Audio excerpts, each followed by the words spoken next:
बिहार में जब वोटिंग होती है, किन मुद्दों पर वोटिंग होती है? क्या रोजगार मुद्दा बनता है? सवाल भेजा है किसी ने इसी से जुड़ा हुआ कि आखिर कैसे बिहार जातिवाद से विकासवाद की पटरी पर आएगा? इसका आप जवाब देना चाहेंगे? मैं सुना दूं पहले उनका सवाल कि किस तरह से जातिवाद से विकासवाद की पटरी पर आएगा बिहार।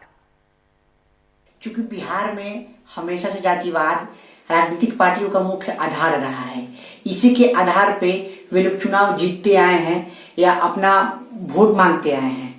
तो मैं यह पूछना चाहता हूं कि आखिर कैसे बिहार जातिवाद से विकासवाद की पटरी पर लौटे। जिस भी साथी ने सवाल पूछा है, बहुत अच्छा प्रश्न किया है। सबसे पहले तो मैं ये कहना चाहता हूं कि हमको आशावादी होने की जरूरत है।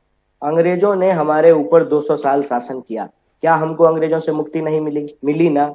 तो जो भी समस्या समाज का है, सबसे पहले जरूरी ये है कि आपके भीतर इच्छा शक्ति होनी चाहिए उस समस्या से निदान का। जहां चाह वहां राह।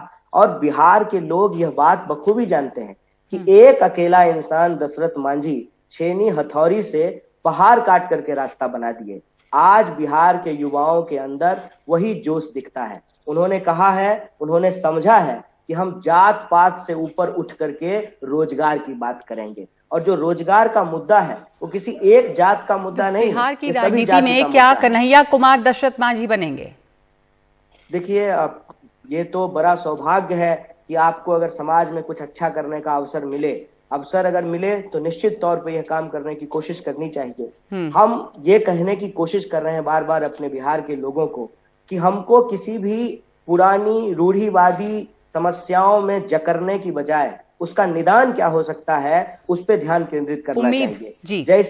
जैसे अभी लगमा जी, आपने एक बहुत जरूरी सवाल पूछा था ओपिनियन पोल के बारे में। ओपिनियन पोल जो आ रहा है उसमें भी तो कहीं ना कहीं जातीय कैलकुलेशन के आधार पर ही रिजल्ट दिखाए जा रहे हैं। और रही बात ओपिनियन पोल से घबराने की, तो हम क्यों घबराएंगे? हम तो ऑलरेडी हारे हुए लोग हैं। जो सत्ता में बैठे हुए लोग हैं उनकी नींद हराम हो गई होगी। इतना क्लोज हो गए हैं तो मामला बदल भी सकता है। वैसे भी सरकार ओपिनियन पोल से नहीं, एक्चुअल पोल से बनती है। और बिहार के लोग अगर जातिवाद से मुक्ति चाहते हैं तो इस बार जात और धर्म से ऊपर उठ करके जो बिहार का मुद्दा है उस पे उनको मतदान करना पड़ेगा। बिल्कुल, तो यही तो सबसे बड़ा सवाल है कि बिहार के लोग चाहते क्या हैं, कैसे नेता चाहते हैं? क्या वो जातिवाद से मुक्ति चाहते हैं? क्या वो विकास चाहते हैं? क्या वो चाहते हैं कि बिहार के स्टूडेंट्स कोटा जाकर पढ़ें और बिहार के टीचर्स कोटा जाकर पढ़ाएं, या फिर बिहार में ही चीजें बेहतर हों? तो ये बिहार की जनता को तय करना है।